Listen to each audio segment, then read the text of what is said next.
ऐसे लहरा के तू रूबरू आ गई, ऐसे लहरा के तू रूबरू आ गई।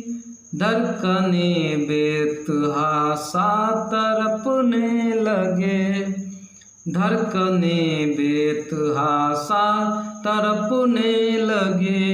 वेलकम वेलकम, बहुत बहुत स्वागत है आप सभी का दोस्तों आज की वीडियोज में। और आज की वीडियोज में क्लास 10th मैथमेटिक्स त्रिकोणमिति प्रश्नावली 8.1 से प्रश्न संख्या 8 हम लोग हल करेंगे, जो मोस्ट इम्पोर्टेंट और इंटरेस्टिंग क्वेश्चन है।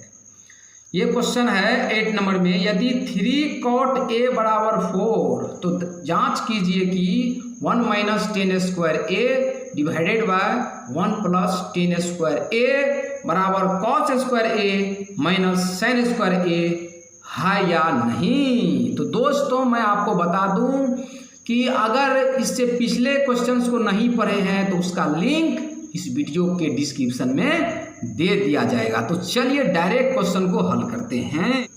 दिया है यहाँ, ऐसे लिख सकते हैं यहाँ 3 cot a बराबर 4, तो यहाँ से क्या निकालना है, cot a निकालना है। cot a बराबर क्या हो जाएगा 4/3। इसका मतलब तो आपको पता है ना, ये cot थीटा का दिया है। cot थीटा का मान है यानी कि आधार बटा लंब, आधार बटा लंब दिया हुआ है। क्या निकालना है आपको मालूम है, कर्ण निकालना है। तो यहाँ से एक राइट एंगल ट्राइंगल ड्रॉ कीजिए। तो थीटा के सामने वाली भुजा क्या होती है, लंब होती है, यानी कि लंब बराबर 3 और आधार बराबर 4, क्योंकि बड़ी भुजा तो कर्ण होती है भाई। तो एंगल ए के लिए लंब क्या होगा BC 3 और आधार 4, यानी कर्ण निकालना है। कर्ण कैसे निकालते हैं, कर्ण के लिए यहाँ पर AC दिया है चित्र में, तो यहाँ पर लिखेंगे इसीलिए AC, यानी कि कर्ण बराबर AC बराबर रूट अंदर लंब स्क्वायर यानी कि 3 स्क्वायर प्लस आधार स्क्वायर 4 स्क्वायर। अब 3 का स्क्वायर 9 और 4 का स्क्वायर 16, 16 9 25 और 25 का स्क्वायर रूट कितना होता है, यानी कि वर्गमूल 5 होता है। तो कर्ण कितना निकला इस सवाल में 5। और आपको क्या चाहिए कि साइन कोस tan चाहिए। तो चलिए साइन और कोस भी निकाल लेते हैं। अब यहाँ से आसानी से निकाल सकते हैं क्योंकि इसका जरूरत पड़ेगा आपको इसमें। तो यहाँ निकाल लेते हैं। अब साइन ए बराबर यानी साइन थीटा बराबर क्या होता है, लंब बटा कर्ण। लंब को कहते हैं P, कर्ण को कहते हैं H। चलिए चित्र में A के सामने वाली भुजा लंब होती है BC 3 और कर्ण तो अभी आप निकाले हो 5। तो साइन ए कितना आ गया 3/5 और एक्सप्रेशन में आपको कॉस भी चाहिए, तो यहाँ निकाल लेते हैं cos a। उसी प्रकार cos a बराबर आधार को B कहते हैं, कर्ण को H कहते हैं। आधार बटा कर्ण, तो a के सामने वाली भुजा तो लंब होती है, तो इसको छोड़ देना है और आधार आपको 4 यहाँ पर लेना पड़ेगा, 4 और कर्ण 5। ठीक है, ए भी हो गया आपका आधार 4। तो cos a निकल गया 4/5। अब आपको tan निकालना है, इसी फिगर से आपको tan निकालना है। 1 - 10 square a divided by 1 + 10 square a। 10 का मान निकला हुआ है, चलिए मान बैठाइए। 1 - 10 का मान निकला है 3/4, स्क्वायर है तो स्क्वायर कर देंगे, डिवाइडेड बाय 1 प्लस फिर वही मान 3/4। तो अब इसको हल करते हैं। 1 3 का स्क्वायर 9, 4 का स्क्वायर 16, डिवाइडेड बाय फिर वही चीज। चलिए एलसीएम लेंगे तो 16 होगा। और अगर शुरू में 1 है, ठीक है, तो एलसीएम नहीं भी निकाल सकते हैं, डायरेक्ट आपको नियम समझना है। 16 में से 9 को घटा दीजिए 7, ठीक है। अब इसमें क्या करेंगे, 1 प्लस जब है और 9/16, तो 16 में 9 को जोड़े 25, कितना हो जाएगा ये 16 9 25। कहने का मतलब 16 कटिए जाएगा, क्लियर है। भिन्न का जब भाग बनाएंगे तो ये आ गया 7/25।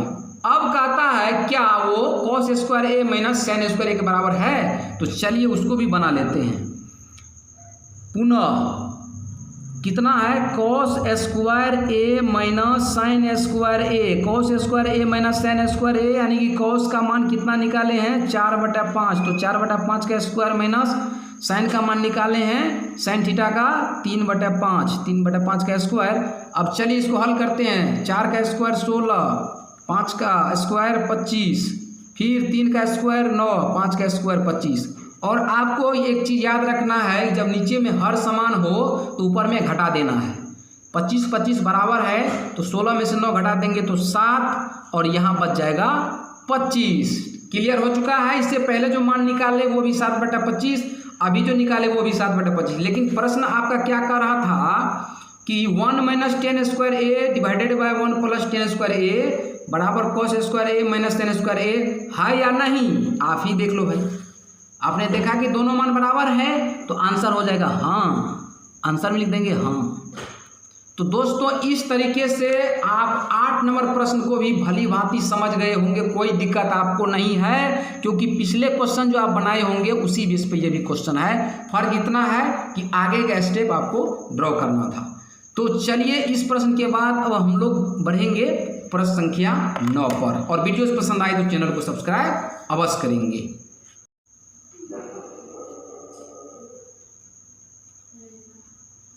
अब चलिए प्रश्न संख्या 9 को पढ़ते हैं।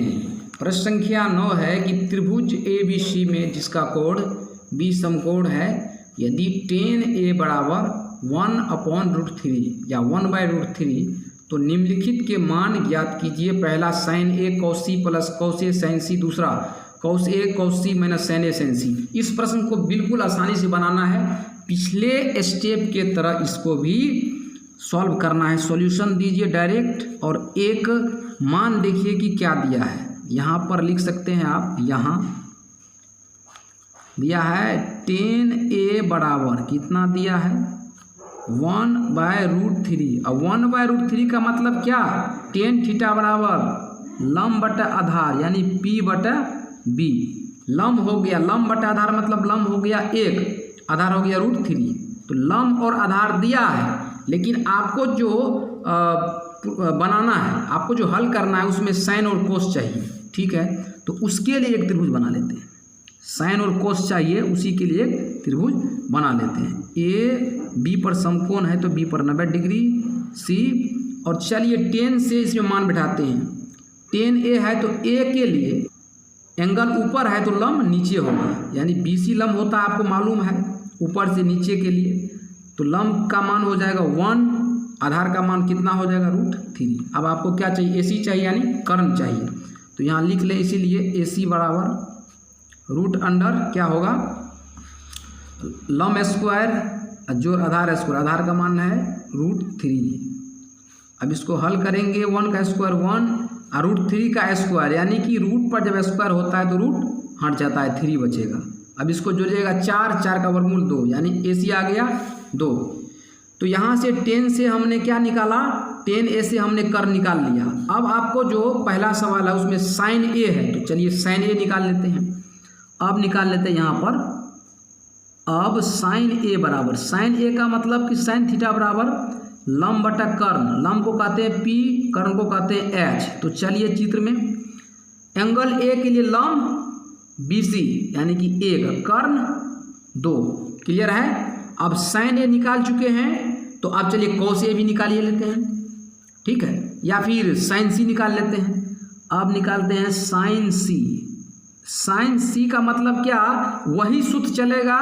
अब C यहाँ पर नीचे है, तो जब एंगल नीचे रहता है तो लंब ऊपर होता है, यानी कि C के सामने वाले भुजा लंब √3। तो यहाँ हो जाएगा लंब बटा कर्ण √3/2।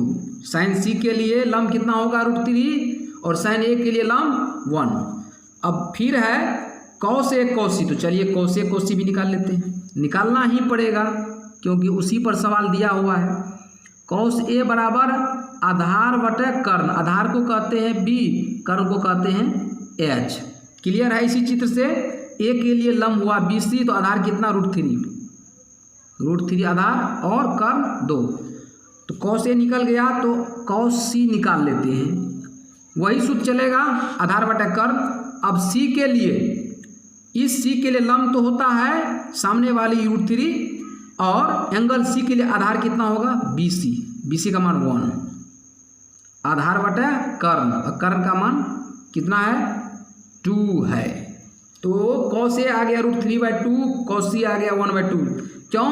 क्योंकि जब एंगल नीचे है तो नीचे वाली भुजा आधार हो जाएगी, C के लिए आधार BC हो जाएगी। अब पहला सवाल को हल करने से पहले देख लें कि सब मान आ चुका है। sin A आ गया, sin A आ गया, sin C आ गया, sin C आ गया, cos A आ गया, cos C आ गया। अब पहला सवाल को ड्रॉ करना है यहाँ से। चलिए पहला सवाल आपको दिखाते हैं। पहला सवाल है 1 नंबर में, इसीलिए दे देंगे, इसीलिए sin A into cos C plus cos A into sin C। अब मान बैठाते जाइए, बनते जाएगा। sin A कितना निकला है? sin A निकला है 1/2 गुना, यहाँ पर गुना है, दो अनुपात के बीच गुना होता है। अब cos C निकला है 1/2। अब प्लस cos A निकला है √3/2। sin C भी उतना ही आएगा √3/2। अब इसको हल कीजिए, 1 को 1 से करेंगे 1, 2 दूना 4 और √3 कितना बचता है 3 और 2 दूना 4। चलिए 4 का लघुत्तम 4, तो ऊपर में जोड़ दो, 3 1 4, 4/4 कट के 1। कितना आसान है दोस्तों, 1 नंबर का क्लियर हो चुका। अब चलिए 2 नंबर का आप भी बना सकते हैं आसानी से, इसी तरीके से मान बैठा देंगे 2 नंबर का आप बना लेंगे, कोई दिक्कत नहीं है। आप खुद से भी ट्राई कर सकते हैं, हम फिर भी आपको मान बैठा सकते हैं। cos A, जब 1 नंबर आप समझ चुके हो तो 2 नंबर बनेगा ही। cos A cos C minus sin A sin C, ठीक है। तो चलिए मान देखते हैं। cos A है √3/2,